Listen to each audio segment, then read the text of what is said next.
Assalamualaikum warahmatullahi wabarakatuh. Kami dari kelompok 3 IKM 2A akan menjelaskan hasil dari review artikel yang telah kami lakukan. Kami mendapatkan topik tentang mekanisme masuknya zat berbahaya ke dalam tubuh, reaksi tubuh, dan mekanisme pertahanan tubuh. Dan judul yang kami ambil adalah gejala toksikologi zat berbahaya bagi kesehatan manusia. Berikut adalah anggota dari kelompok kami. Yang pertama ada Muzayana Mutiara, Devi Yuliarti Arum, Rifda Husnul Istiqomah, Dini Akalili, Asakina Rahmadan, dan saya sendiri Sania Dara Fariha. Selanjutnya akan dijelaskan oleh teman saya. Baik, di sini saya akan menjelaskan abstrak dari kelompok kami, yaitu toksiologi dan keracunan merupakan salah satu fokus utama dalam penelitian yang membahas mekanisme masuknya bahan berbahaya ke dalam tubuh manusia, reaksi tubuh, dan mekanisme pertahanan tubuh. Laporan ini ditinjau dari berbagai artikel yang terkait dengan topik. Dari artikel-artikel yang telah direview, ditemukan bahwasannya berbagai jenis bahan berbahaya dapat masuk dalam tubuh manusia melalui berbagai tempat, seperti pernafasan, saluran pencernaan, maupun kontak langsung dengan kulit. Tubuh manusia yang telah terpapar bahan berbahaya tersebut akan bereaksi dengan memproduksi atau menghasilkan senyawa lainnya sebagai bentuk pertahanan tubuh maupun perlawanan dari bahan berbahaya tersebut. Dalam beberapa kasus kelompok kami ambil, salah satunya adalah overdosis. Diperlukan beberapa tindakan yang diperlukan sebagai usaha penyelamatan dan pencegahan akibat paparan bahan berbahaya seperti extracorporeal cardiopulmonary resuscitation, menggunakan alat pelindung diri, menghindari paparan langsung, serta patuh pada dosis penggunaan bahan-bahan tersebut. Kata kunci yang kita ambil di sini adalah toksikologi, overdosis, dan keracunan. Di dalam latar belakang kami dijelaskan bahwasanya toksikologi merupakan ilmu yang mempelajari zat kimia yang masuk di dalam tubuh kita. Zat tersebut memiliki efek berbahaya yang mengganggu proses mekanisme suatu makhluk hidup. Toksikologi juga menjelaskan tingkat keparahan dari zat yang ditimbulkan. Menurut Pestizzi Datlas di tahun 2022 serta Boedeker et al. Di tahun 2020 menunjukkan bahwa ada sekitar 256 juta efek toksik di Asia, 116 juta di Afrika, dan sekitar 12, juta di Amerika Latin. Sedangkan di Eropa sendiri angkanya jauh lebih kecil, yaitu 1,6 juta. Efek toksik sendiri berdasarkan lokasinya dibagi menjadi efek lokal, efek sistemik, dan efek target organ. Efek sistemik sendiri dibagi menjadi beberapa lokasi maupun titik. Pada presentasi kali ini, kelompok kami membahas mengenai efek toksik yang menimbulkan gejala lebih spesifik dari berbagai kasus pada 6 jurnal yang telah kita teliti.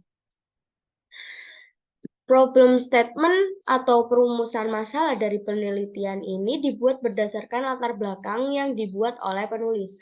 Penelitian ini merumuskan beberapa masalah yang berkaitan dengan latar belakang tersebut. Dengan beberapa rumusan masalah tersebut, penelitian ini diharapkan dapat membantu menjawab pertanyaan utama yang sebenarnya sudah dibahas oleh kelompok kami, yaitu apa saja tanda dan gejala keracunan yang muncul pada manusia, sehingga dapat membantu memahami bagaimana cara pencegahannya serta cara menanganinya. Tujuan dari artikel review kami adalah pembaca diharapkan dapat meningkatkan kewaspadaan terhadap masuknya zat toksikologi ke dalam tubuh dengan melakukan upaya preventif dengan bertanya kepada ahlinya tentang zat berbahaya toksikologi dan sebisa mungkin menghindari zat berbahaya tersebut agar tubuhnya tidak tercemar dan berujung sakit hingga dapat menyebabkan kematian. Selanjutnya akan dijelaskan oleh teman saya. Oke, selanjutnya di sini ada methods. Nah, penulisan penelitian telah membaca dengan menggunakan metode mini literature review dengan 6 jurnal yang akan diekstrak menggunakan tabel mini literature review dan akan diambil 6 jurnal untuk penelitian selanjutnya. Artikel atau literatur yang dicari menggunakan Google Scholar, Science Direct, PubMed, dan Elsevier. Next. Nah, untuk jurnal yang pertama yaitu jurnal multi-organ failure and death from mixed lethal and Clorox poisoning. Nah, jurnal itu menjelaskan tentang laporan kasus mengkonsumsi campuran detol dan Clorox menyebabkan keracunan pada tubuh yang dapat mempengaruhi fungsi organ seperti hati, ginjal, dan juga paru-paru. Faktor-faktor seperti dosis dan paparan, jenis bahan kimia, dan usia, serta kondisi kesehatan awal pasien mempengaruhi tingkat keparahan keracunan. Variabel yang dapat diukur dan dianalisis meliputi fungsi organ dan kadar elektrolit dalam tubuh. Untuk jurnal yang kedua yaitu jurnal Myotoxic Mushroom Poisoning in Thailand Clinical Characteristic and Outcome.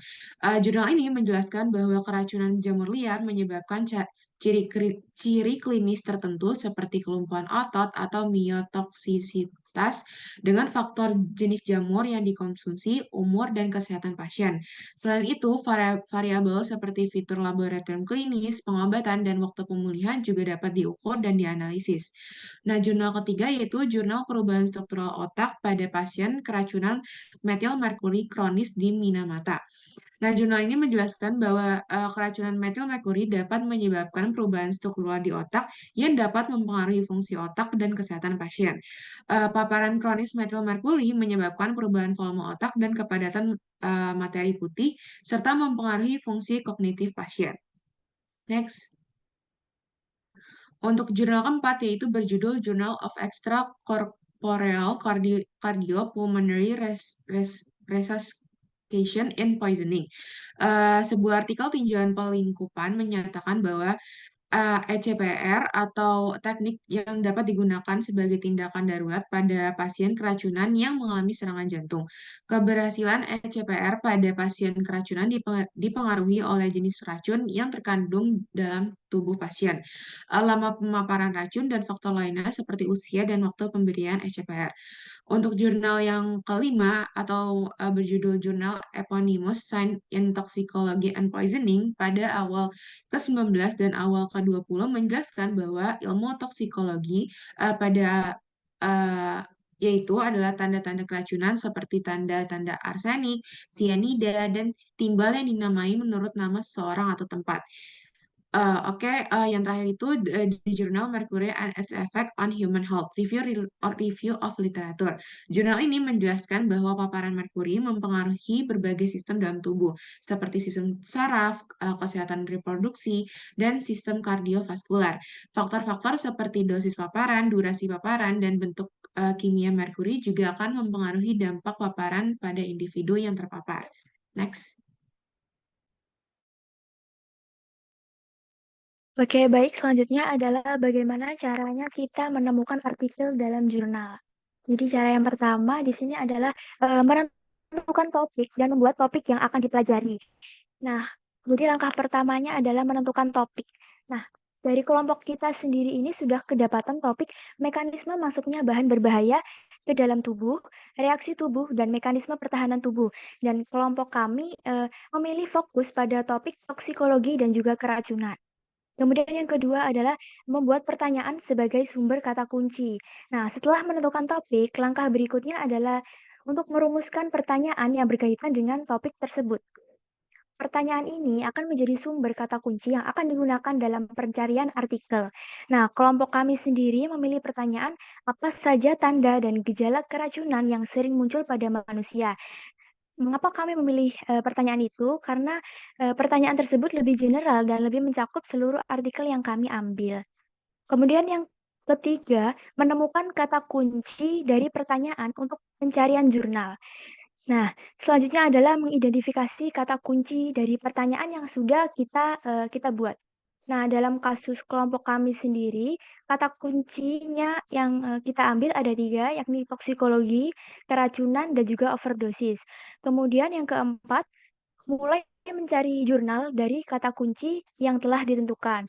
Nah, setelah kita memiliki kata kunci yang relevan, yakni ada 3, toksikologi, keracunan, dan overdosis, kelompok kami mulai mencari artikel di basis data akademik maupun mesin pencari artikel ilmiah. Nah, kelompok kami ini menggunakan kata kunci tersebut sebagai query pencarian untuk menemukan artikel yang berkaitan dengan topik.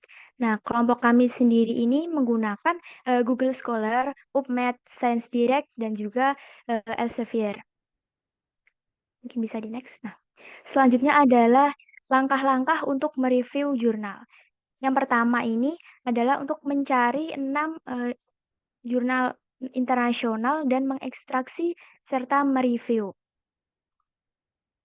Nah, setelah lanjutan dari tadi, setelah kita nemu jurnalnya, kemudian kita kumpulin dan juga kita ekstraksi dan kita review. Kemudian yang kedua adalah jurnal internasional tersebut yang udah kita cari, kita ekstraksi menggunakan tabel mini literatur review yang sudah disediakan. Kemudian selanjutnya, memilih 3 jurnal internasional, kemudian direview dengan poin-poin, mencari nama peneliti, kemudian tahun penelitian, kemudian lingkup penelitiannya apa, dan lain sebagainya. Mungkin bisa termasuk juga pada latar belakang studinya, problem penelitiannya apa, kemudian dari metodologinya itu desain penelitiannya seperti apa, karakteristiknya seperti apa, kemudian variabel diteliti dalam setiap jurnal itu apa aja, teknik analisisnya, kemudian temuannya, serta mungkin masuk juga dalam pembahasan adakah inkonsistensi ataupun limitasi dalam setiap jurnal yang kita ambil tadi. Kemudian yang terakhir adalah untuk menyimpulkan dari hasil ekstraksi yang sudah kita lakukan tadi, kemudian mengumpulkan kesimpulan-kesimpulan tersebut dan menyusunnya menjadi suatu naskah. Mungkin bisa di next. Oke, baik. Slide selanjutnya ini akan dijelaskan oleh teman saya. Jadi hasil dari artikel yang sudah kami kaji adalah jurnal pertama itu membahas kematian akibat keracunan dari detol dan sodium hipoklorit dan morbiditas yang parah. Kemudian dari jurnal kedua adalah dari 41 kasus yang dimasukkan, sebagian besarnya berjenis kelamin laki-laki dengan usia rata-rata 49 tahun. Gejala umum yang muncul adalah gejala gastrointestinal dan mialgia. Selanjutnya dari jurnal ketiga, yaitu dibandingkannya individu yang sehat, Fox-based morphometry menunjukkan penurunan yang signifikan pada gray matter di area cerebral dan salsarin pada kasus anak dan dewasa dan pada kasus tipe janin talamus. Next. Lalu pembahasannya, jurnal pertama itu membahas keracunan dari sodium hipoklorit dan detol dan morbiditas yang parah seperti kompromi saluran napas, pneumonitis aspirasi, cedera gastrointestinal korosif, dan tingkat kesadaran yang tertekan terjadi akibat ketika lebih dari 150 ml salah satu dari bahan kimia tertelan.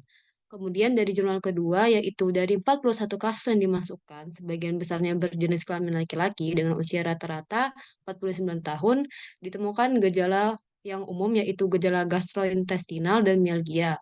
Onset rata-rata gejala gastrointestinal dan gejala yang menunjukkan rhabdomyolysis setelah mengonsumsi jamur itu muncul dalam 2 jam atau 24-48 jam. 8 pasien yang memakan jamur dengan pasien lain yang rhabdomyolysis memiliki gejala gastrointestinal tetapi tidak mengalami rhabdomyolysis. Untuk pasien dengan rhabdomyolysis, cedera ginjal akut dan hiperkalemia masing-masing terjadi pada 51,5% dan 33,3 kasus. Dan 15 dari 17 pasien yang diperiksa, kadar troponinnya mengalami peningkatan troponin. 3 pasien memiliki fraksi ejeksi rendah, dan dari kasus tersebut terdapat tingkat kematian yaitu 26,8%. Selanjutnya dari jurnal ketiga, yaitu dibandingkannya dengan individu yang sehat, Fox-based morphometry menunjukkan penurunan yang signifikan pada gray matter di area cerebral dan salsarin pada kasus tipe anak, dewasa, dan pada kasus tipe janin talamus. Penurunan volume white matter yang signifikan juga dicatat di daerah cerebral dan cerebellar, terutama pada kasus tipe pediatrik.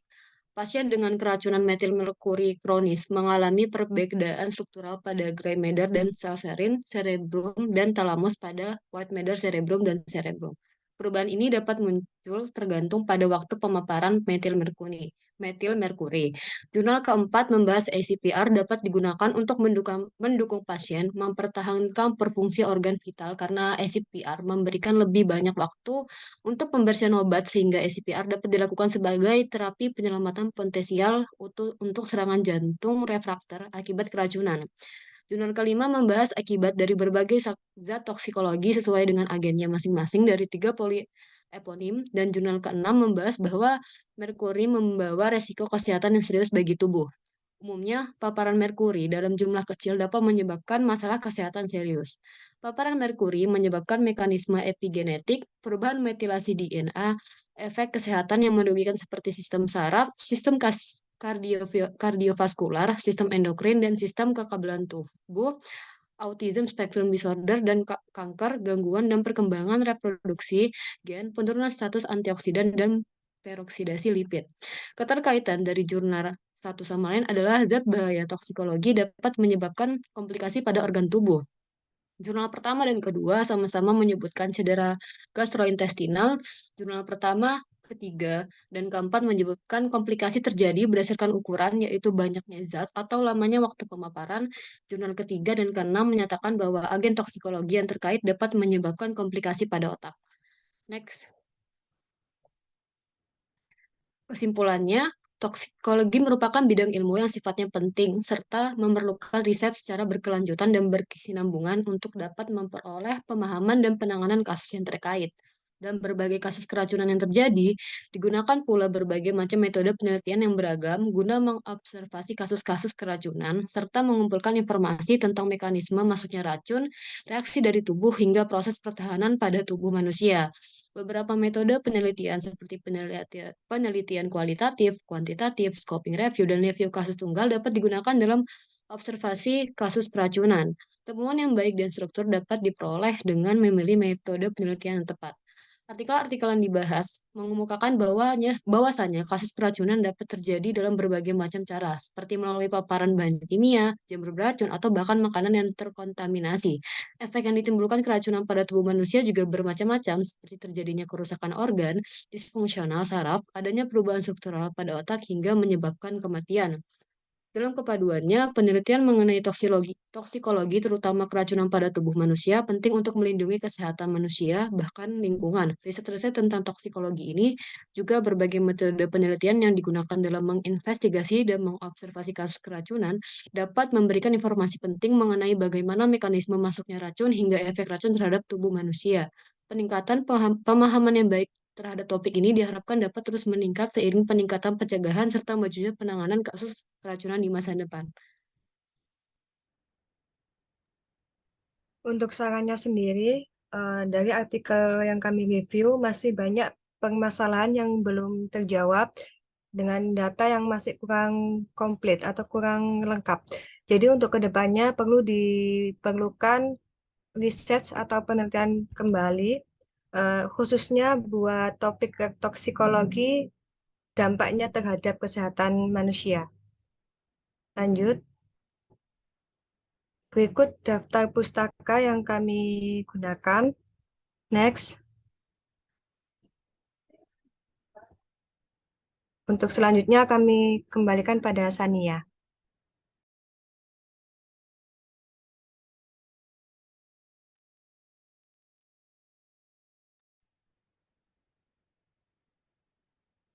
Sekian dari kelompok kami mengenai topik toksikologi. Wassalamualaikum warahmatullahi wabarakatuh.